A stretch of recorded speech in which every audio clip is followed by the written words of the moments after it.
주님의 풍성한 은혜로 채워주시기를 원합니다. 우리의 허물과 죄악들을 용서하시고 하늘의 그 귀한 은혜로 인도하여 주시옵소서.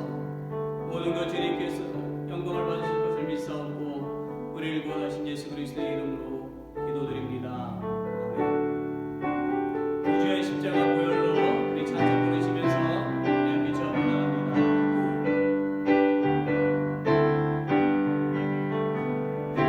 구주의 십자가 보혈로 죄 씻음 받기를 원하네.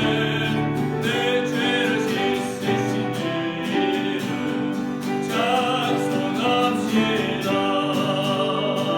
찬송합시다.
주 앞에 나와 제사를 드리네 우리 찬양 함께 하시면서 우리가 주께 고백했으면 좋겠습니다.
코로나 바이러스가 빨리 멈춰지고 또 백신들을 찾아서 질병에 걸린 사람들이 빨리 낫고 또 우리가 주님이 재앙으로부터 구원받게 해달라고 기도합시다. 또한 이런 재앙 앞에 믿지 않는 자들이 예수를 믿게 해달라고 또 특별히 하나님을 경외하게 해달라고 다시금 우리의 잘못된 믿음들이 회개가 되어지고 바로 세워지게 해달라고 오늘 예배를 위해서 우리 다 같이 합심해서 기도하겠습니다. 전능하신 아버지 하나님 주님의 이름을 찬양합니다. 주님께 나왔습니다.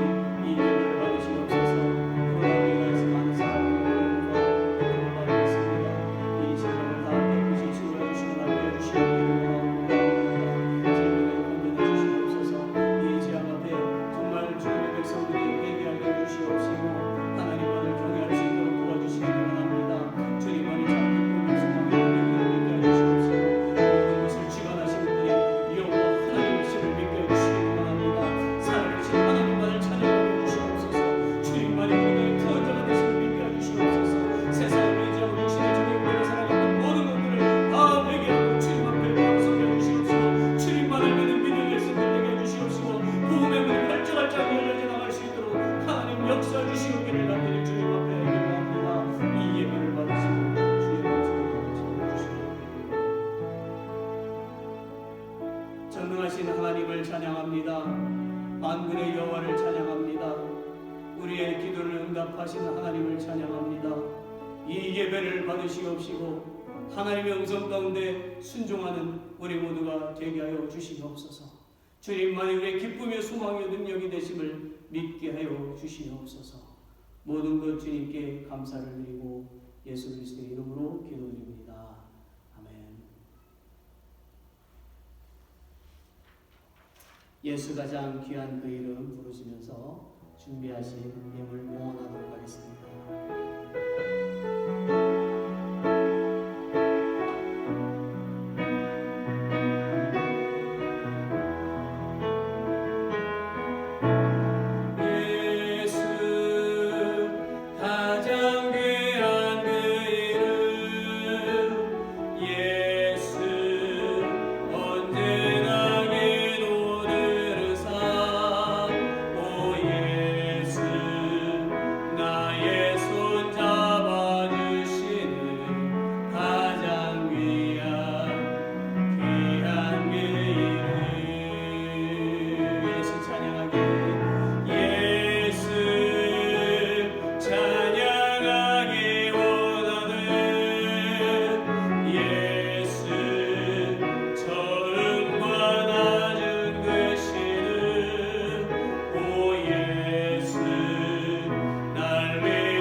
주님께 드려지는 이 예물을 기억하여 주시옵소서.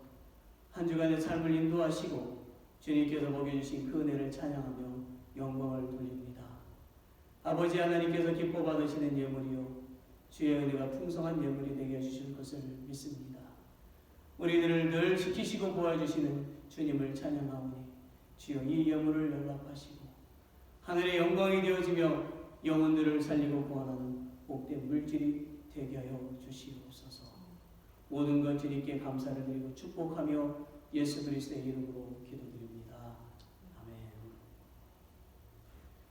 교회 소식을 보겠습니다. 넘버 1, 사순절 기간이 이제 한 주간 정도 남았습니다. 이 한 주간을 보내시면서 계속 말씀을 읽어가시고 지금까지 금식하셨던 것을 계속 잘 지키시기를 바랍니다. 넘버 2, 돌아오는 월요일부터 11일 토요일까지는 고난주간입니다. 우리가 이 귀한 시간 더욱 주님의 고난을 생각하고 또 묵상하는 시간이 되어지기를 바랍니다. 넘버 3, 4월 10일 금요일은 성금요일로 지킵니다.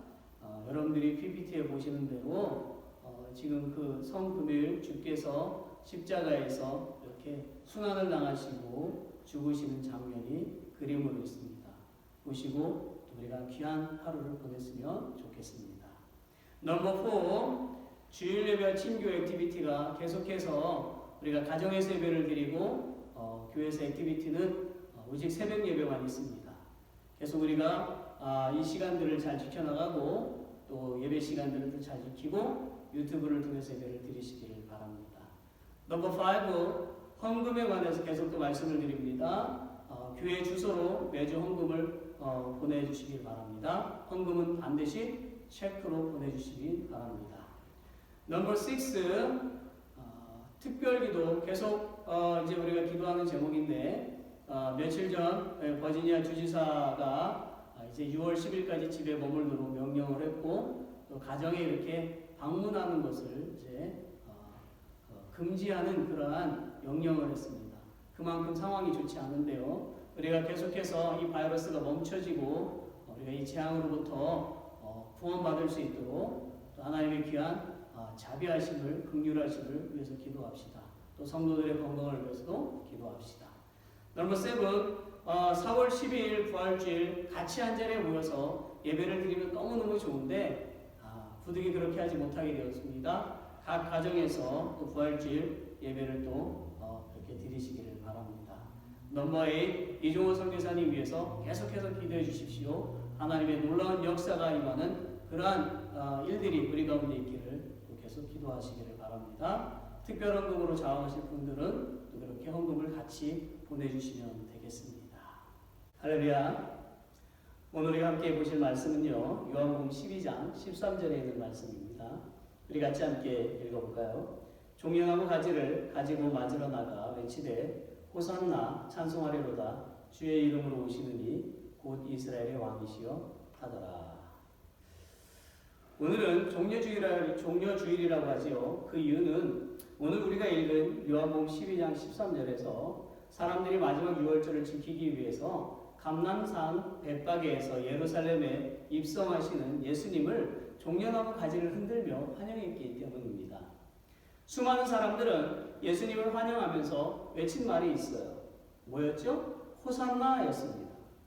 호산나는 우리를 구원하소서 우리가 기도하나이다 라는 뜻입니다. 예수님을 맞이하는 대부분의 사람들은 다 같이 우리를 구원해 달라고 외쳤습니다. 그런데요, 그들의 외침은 과연 어떤 외침이었을까요? 진정 모인 모든 사람들은 예수님을 메시아로 믿고 있었을까요? 또한 예수님이 예루살렘에 입성하시는 그 이유를 알고 있었을까요? 예수님을 환영하던 모든 사람들이 다 예수님을 메시아로 믿고 있었던 것이 아니라 당시 로마의 정권에서 해방시켜 줄 뿐, 즉 로마를 물리치고 무너진 성지 예루살렘, 성대한 다윗 왕국으로서의 회복 운립을 유대의 정치적인 왕으로 믿고 있었습니다. 그런데 보세요. 왕으로 오시는 분이 나귀를 타시고 예루살렘으로 들어오셨어요.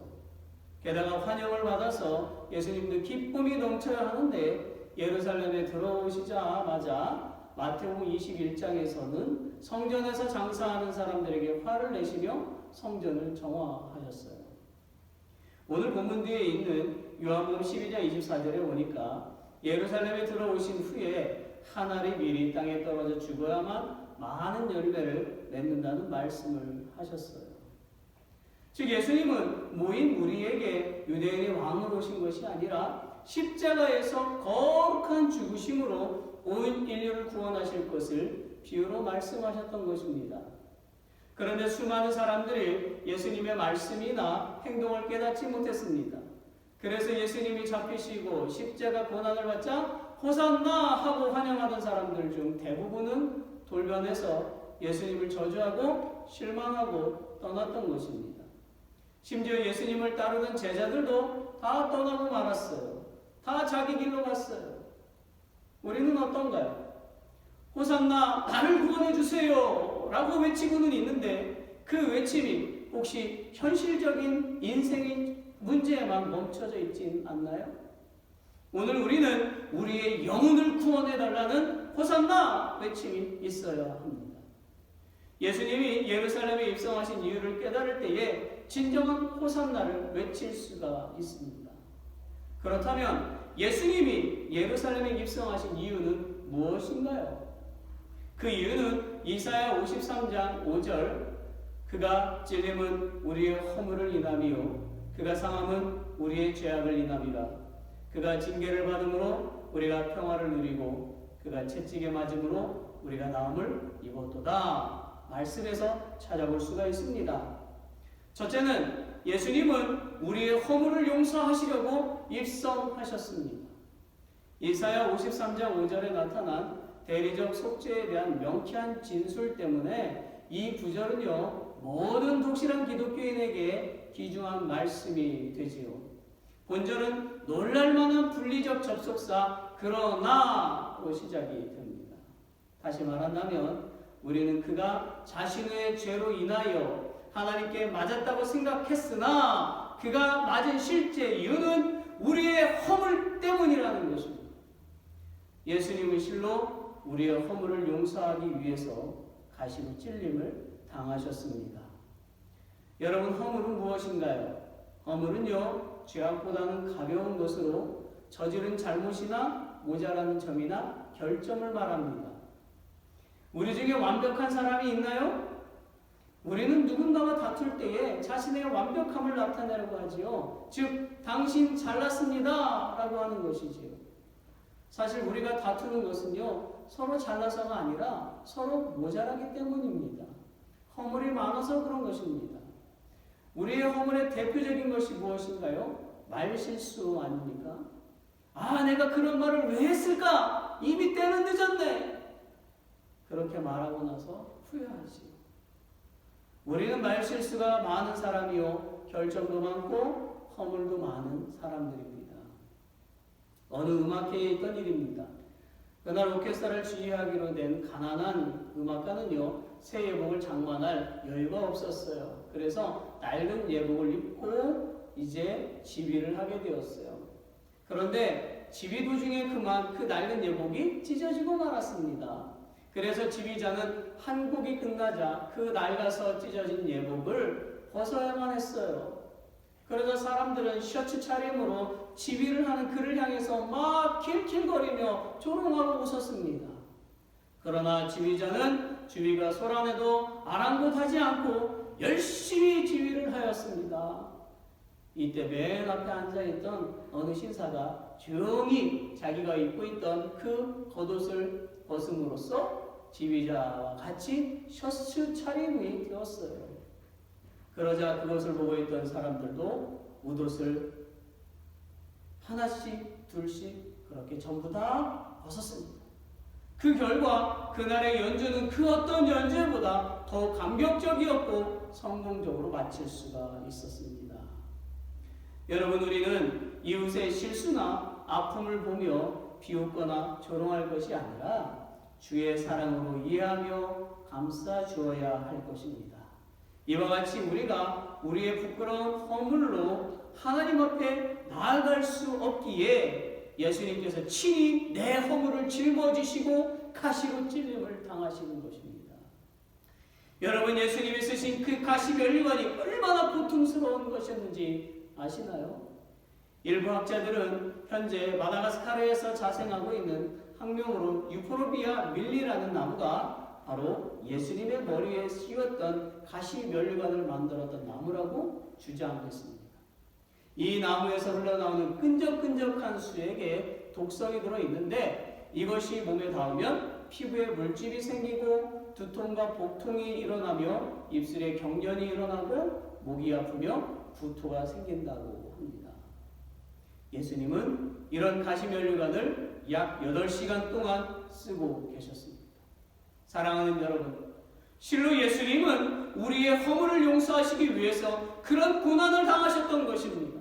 그러므로 우리는 그 예수님의 용서하심에 무릎을 꿇고 감사의 눈물을 흘려야 하지 않을까요? 화려한 왕관을 쓰셔야 할 그 예수님께서 우리가 무엇이기에 그토록 허물 많은 그 인생을 사랑하시고 가시면류관의 고통을 당해야 했나요?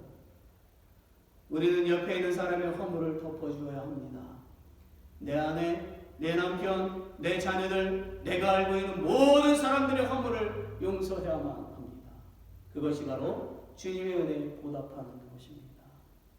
두 번째는 예수님은 우리의 죄악을 용서하시려고 입성하셨습니다. 아담의 불순종으로 말미암아 세상에 죄가 들어왔고 이 세상의 모든 사람들은 죄인이 되었습니다. 그래서 로마서 3장 23절에서 모든 사람이 죄를 범하였음에 하나님의 영광에 이르지 못하나니라고 했습니다. 결국 이 세상 그 누구도 죄를 짓지 않는 사람은 없는 것이지요. 하나님은 거룩한 분이시기에 죄인은 그의 앞에 나아갈 수가 없습니다. 그러므로 하나님 앞에 서는 사람은 거룩한 사람이 되어야만 했습니다. 그래서 우리의 죄악을 아시는 예수님이 우리를 거룩하게 하시기 위해서 우리의 죄악을 대신 뒤집어 쓰시고 육신의 상함을 당하신 것입니다.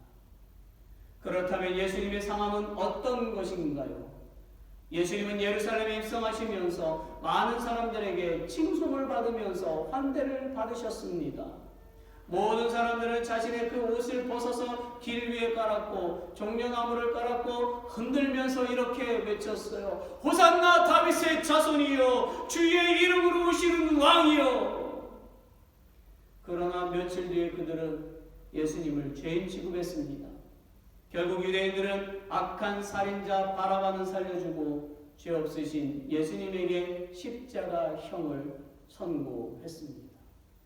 예수님은 자신을 신문하는 로마 병정에게 옷벗김을 당했고 갈대로 얼굴을 맞았고 손바닥으로 뺨을 맞았고 침뱉음을 당했고 욕설과 조롱과 고아와 과부와 같은 천대를 당하셨습니다. 이 수모는 육체의 고통뿐만 아니라 마음 깊숙이 파고드는 상함이었지요. 왜 주님은 마음까지 찢기는 상함 속에서도 침묵하셨나요? 그것은 예수님은 우리의 죄악을 용서하시고 죄로부터 구원하시고자 했던 것입니다. 우리의 죄, 아니 더 정확히 말한다면 내 죄에 대해서 대신 고통을 받으신 것입니다. 그 누가 내 죄를 대신해서 수모와 조롱과 멸시와 천대를 당할 수 있겠습니까? 오직 예수님만이 나의 죄악을 아시며 나의 고통을 아시며 나의 멸시당함을 아시며 나의 조롱당함을 아시며 나의 연약함을 아시며 남에게 말할 수 없는 아픔, 탄식, 괴로움, 슬픈 사연을 아십니다. 예수님은 하나님 앞에 우리 대신 아뢰시며 우리를 보호하시고 지키시고 인도하시고 위로하시는 분이심을 믿으시기를 바랍니다. 세 번째, 예수님은 우리에게 평화를 주시려고 입성하셨습니다. 다음으로 그가 징계를 받음으로 우리가 평화를 누리게 되었다고 말하지요. 징계란 무엇입니까? punishment, 벌을 받는다 라는 말이지요. 우리는 우리의 죄악으로 인해서 벌을 받아야 하던데 우리 대신 예수님께서 벌을 받으신다는 말입니다. 죄는 이 사람이 짓고 벌은 저 사람이 받는다. 참 좋은 것 아닌가요? 한국의 과거 수요 프로그램 중에 흑기사라는 것이 있었어요. 게임을 하고 진 사람이 벌칙을 받는 것인데 여성의 경우에는 연약하잖아요. 그런 연약한 여성을 위해서 대신 벌칙을 받을 사람을 흑기사라고 했어요. 얼마나 좋은 것입니까? 흑기사가 있으니까 게임에서 저도 마음이 편한 것이지요. 바로 예수님께서 우리에게 그런 흑기사와 같은 존재가 되신 것입니다. 사람들은 나의 죄와 허물을 보면 당연히 욕하지만 예수님은 나의 죄와 허물을 덮으시고 감싸 안으시고 용서하시기를 친히 그 온몸에 피투성이가 되도록 징계를 당하시어 우리를 하나님 앞에 당당히 서게 하셨습니다. 내가 이 세상에서 실패를 한다 하더라도 예수님은 나를 실패했다고 나무라지 않으시고 또 기회를 주시고 용기를 불어넣으시고 일어서게 하십니다. 그러니 조금도 불안해하거나 두려워하거나 걱정할 필요가 없어요. 지금 불안하신가요? 걱정이 되시나요? 고린도전서 10장 13절을 보세요. 사람이 감당할 시험 밖에는 너에게 당한 것이 없나니 오직 하나님은 미쁘사 너희가 감당치 못할 시험 당할을 허락지 아니하시고 시험 당할 즈음에 또한 피할 길을 내사 너희로 능히 감당하게 하시느니라. 아멘. 이 말씀은요, 예수님이 친히 함께 하시어서 우리로 하여금 시험을 이기게 하신다는 말씀입니다. 아시겠습니까? 사랑하는 여러분, 나 혼자 이 세상을 살아가는 것 같지만 그렇지 않아요. 예수님이 나를 업으시고 함께 걸어가고 있음을 믿으시기를 바랍니다. 그분은 나의 영원한 안식처요 평화가 되심을 가슴 깊숙이 새기시기를 바랍니다. 마지막 네 번째는 예수님은 우리를 낫게 하시려고 입성하셨습니다. 예수님은 채찍에 맞음으로 우리를 치유하셨어요. 채찍에 맞으신 예수님의 고통은 어느 정도였을까요? 우리가 영화에서도 보았듯이 채찍은요 가죽끈으로 되어 있습니다. 그리고 그 끝에는 쇠로 된 낚싯바늘 모양의 갈고리가 여러 개 달려 있어요. 그래서 사람의 몸을 한 번 내리칠 때마다 그 갈고리가 살점을 뜯어냅니다. 한 번에 여러 개의 살점을 뜯어내니까 그 고통을 어떻게 말로 설명할 수가 있겠습니까? 예수님이 십자가에 못 박혀 죽으신 곳은 해골 모양의 바위 언덕이지요. 그 언덕의 이름은 라틴어로는 갈보리라고 불렀고 히브리어로는 골고다라고 불렀지요. 이곳은 사형집행 장소입니다. 그리고 십자가는 악한 죄인을 처형하는 사형틀입니다. 사형수가 십자가를 지고 현장에 도착하면 옷을 벗기고 십자가 형틀에 두 손과 두 발을 못으로 고정시킵니다. 그러면 시간이 지날수록 손과 발이 찢어지면서 몸속에 물과 피가 흘러나와 결국 죽게 됩니다. 어떤 죄수는 3일 동안이나 고통을 당하다가 죽는 경우도 있었습니다. 그런데 예수님은 십자가에 못 박힌 지 6시간 만에 운명하셨습니다. 그 이유는 예수님은 이미 채찍에 심하게 맞아 살점이 뜯어나갔고 온몸에 피가 흐르고 있는 매우 위중한 상태였기 때문입니다. 이처럼 예수님은 모든 고통을 통하여 죄로 타락한 인류의 죄값을 대신 치르셨어요. 그 처절한 희생으로 그분을 믿는 모든 사람들은 고통으로부터 나음을 입게 된 것입니다. 죄로부터 해방의 길이 열린 것입니다. 깨끗함을 입게 된 것입니다. 할렐루야! 여러분, 죄는 그 죄인을 감금시키기 때문에 죄인은 죄의 사슬에서 벗어날 수가 없고요. 또한 그것은 죄인을 영원한 죽음과 형벌로 이끌어갑니다. 그러나 죄가 무엇인지를 깨닫는 자들은 자신들이 거룩하신 하나님 앞에 범죄했음을 알고 하나님의 그 진노를 제거시키고 자신들을 다시금 그의 면전으로 이끌어 줄 수 있는 어떤 일이 있기를 사모하게 됩니다. 그 누구도 자신의 죄를 스스로 속죄할 수는 없어요. 그러나 예수님이 나의 죄를 대신하여 죽으셨기 때문에 그분을 구세주로 믿으면 내 죄는 없어지고 거룩한 하나님의 자녀가 되는 것입니다. 그분이 채찍의 고통을 참으심으로 우리의 어두운 죄악의 질병이 깨끗하게 된 것입니다. 예수 그리스도로 말미암아 우리가 멸망될 저주로부터 나았음을 믿으시기를 바랍니다. 여러분, 성경에 대해서 박식했던 대제사장들, 서기관들, 바리새인들은요 예수님을 메시아로 인정하지 않았고 사람들을 선동해서 예수님을 죽였습니다. 예수님은 인류를 구원하시러 오셨는데 인간은 그분을 알아보지 못했고요. 다 자기 갈 길로만 갔어요. 그래서 이사야 53장 6절에 보니까 우리는 다 양 같아서 그릇 행하여 각기 제 길로 갔거늘 여호와께서는 우리 무리의 죄악을 그에게 담당시키셨도다 라고 말씀하셨어요. 이사야 선지자가 여기서 사용하고 있는 죄악이라는 단어는 실제적인 범죄를 말할 뿐만 아니라 그 범죄가 포함하는 죄책과 거기에 따른 형벌도 가리키고 있는 것입니다. 이사야 선지자는 이스라엘 백성들뿐만 아니라 우리도 우리의 죄로 인하여 목자에 이른 양들과 같이 잘못된 길로 갔다는 것을 말하고 있는 것입니다. 그래서 하나님은 인류를 위해서 종을 보내신 것이지요.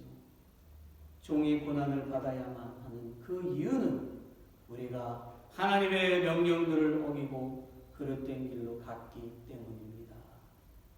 사랑하는 여러분, 하나님은요 우리를 다시 거룩하신 당신과 올바른 관계로 만드시기 위해서 우리의 죄악을 그의 총이신 예수님에게 담당시키셨던 것입니다.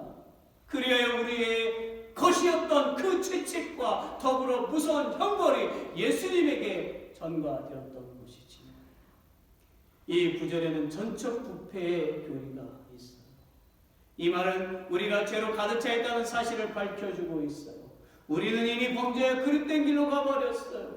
이 말은 곧 우리는 스스로를 구원할 상태에 있지 못했다는 것을 의미합니다. 그래야 하나님은 오직 인간의 죄의 문제 해결자로 예수님을 보내주셨습니다.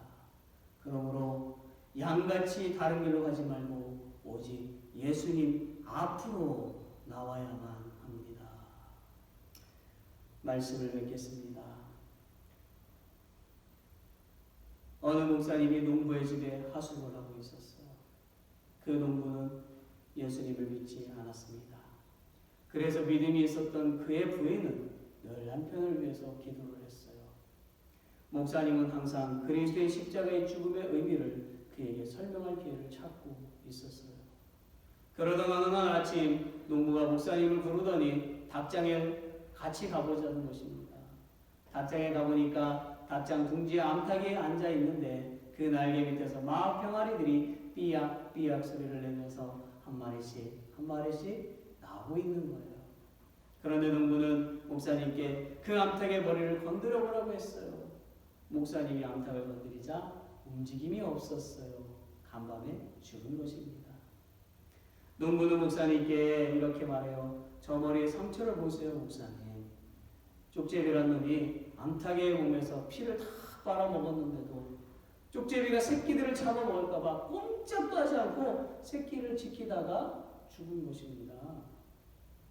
그 광경을 지켜보던 목사님은 농부에게 예수님을 전해야겠다는 지혜가 떠올랐어요. 보세요.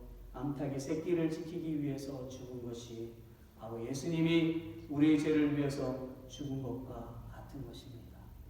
예수님은 십자가에서 모든 고통을 참으셨어요. 예수님은 움직일 수도 있고 십자가에서 내려와 자기 생명을 구원할 수도 있었지만 그렇게 되면 당신과 나는 멸망을 받기 때문에 예수님은 우리를 보호하시고 구원하시기 위해서 그 피를 죽기까지 흘리시고 그렇게 십자가 위에 계셨던 것입니다. 그러자 농부는 목사님의 말씀을 깨닫게 되고 예수님을 구원자로 믿게 되었습니다. 사랑하는 여러분, 예수님은요 모든 인류의 허물과 죄악과 평화와 나음을 주시고 구원하시기 위해서 모진 고통과 멸시와 조롱과 천대와 채찍질 당함과 수치와 십자가의 험악한 형벌을 받으셨습니다. 예수님의 은혜로 우리가 구원받을 기회를 얻게 되었어요. 우리가 그 십자가의 형벌의 자리에 있어야 하는데 하나님의 은혜와 예수님의 그 사랑으로 용서함을 받아 이렇게 구원받은 백성이 된 데 대하여 감사해야만 하는 것입니다. 예수님은 이 세상에 오셔서 온 인류를 위해서 자신의 몸을 희생하시고 우리에게 수왕의 빛을 비춰주셨습니다. 그러니 예수님을 믿어야 하는 것입니다. 이제 그 빛을 받은 사람들은 예수님이 하신 것처럼 하나님의 영광을 위해서 멸시도 천대도 고통도 핍박도 유혹도 어떤 고난도 견뎌내야만 합니다. 사랑하는 엘리교 성도 여러분, 이런 삶이 바로 그리스도인의 삶이며 예수님의 희생을 값지게 하는 것입니다. 하나님의 복된 자녀들이 되시기 바라요. 예수님의 제자들이 되시기 바랍니다. 거룩한 성도가 되시기 바랍니다. 주님 안에 행복이 있고 주님 안에 희망이 있고 주님 안에 기쁨이 있음을 믿으시기 바랍니다. 그러므로 이제는 나의 길로 가지 말고 예수님의 길로 가면서 끝까지 믿음의 경주를 하는 저와 여러분이 되시기를 예수 그리스도의 이름으로 축원합니다. 자, 오늘 말씀을 생각하면서 우리 같이 함께 찬양했으면 좋겠습니다. I want to sing a worship song together now. 그래서 영어로 한글로 by English, by Korean language 이렇게 해서 우리 함께 찬양했으면 좋겠습니다. Day by day, 날마다 숨쉬는 순간마다 이 찬양을 우리가 주님 앞에 드렸으면 좋겠습니다.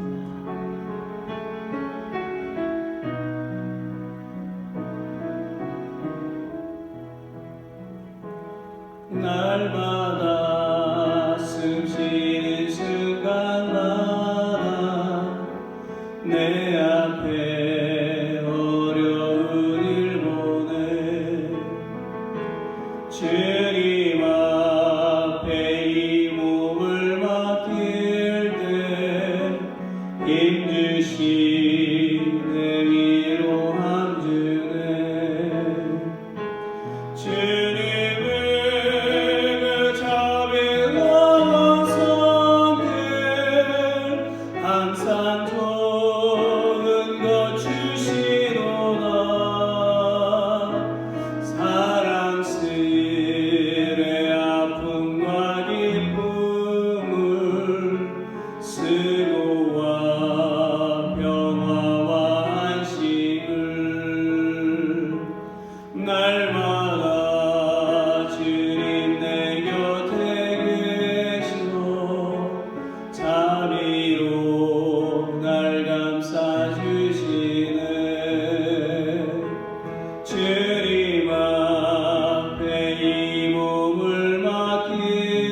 평안함 주시도다.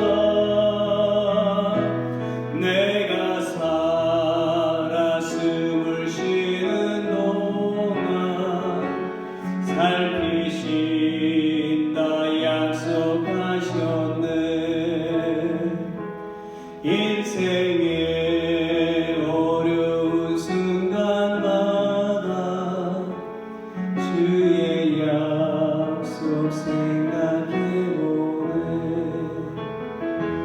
내 맘속에 믿음 잃지 않고 말씀 속에 위로를 얻네. 주님의 노신 바라보며 모든 어려움 이기도다. 흘러가는 순간순간마다 주님 약속 새겨봅니다. 주님의 도심 바라보며 모든 어려움 이기도다. 흘러가는 순간순간마다 주님 약속 새겨봅니다. 주님 약속 새겨봅니다.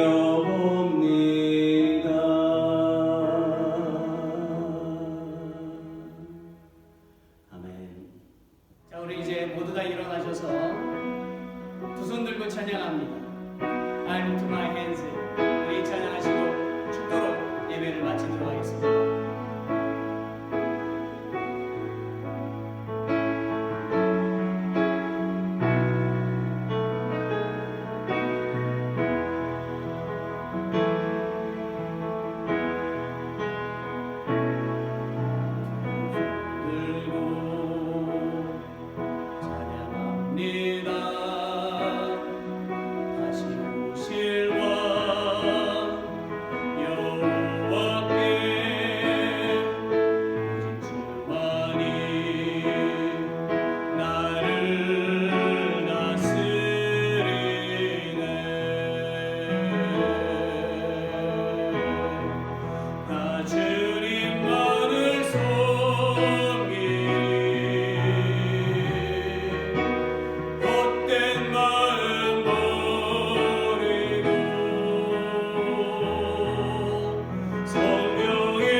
앞에 예배를 드리며 또한 삶 속에서 주의 영광을 돌리며 살아가기를 소원합니다. 하나님께서 기뻐하시는 믿음의 복된 발걸음들이 다 되게 하여 주시기를 원합니다. 주의 말씀을 붙들고 우리를 구원하신 그 예수 그리스도를 날마다 찬양하고 기뻐하며 살아가는 당신의 자녀들이 다 되게 하여 주시옵시고 이 땅에 복음의 빛을 비치는 주의 자녀들 다 되게 하여 주시기를 기도합니다. 이제는 우리 구주 예수 그리스도의 은혜와 하나님의 크신 사랑과 성령의 교통하심이 오늘 예배 참석한 사랑하는 당신의 자녀들 머리 위에와 이 땅에 있는 모든 당신의 자녀들 머리 위에 영원토록 함께 하옵시기를 간절히 축원하옵나이다. 아멘.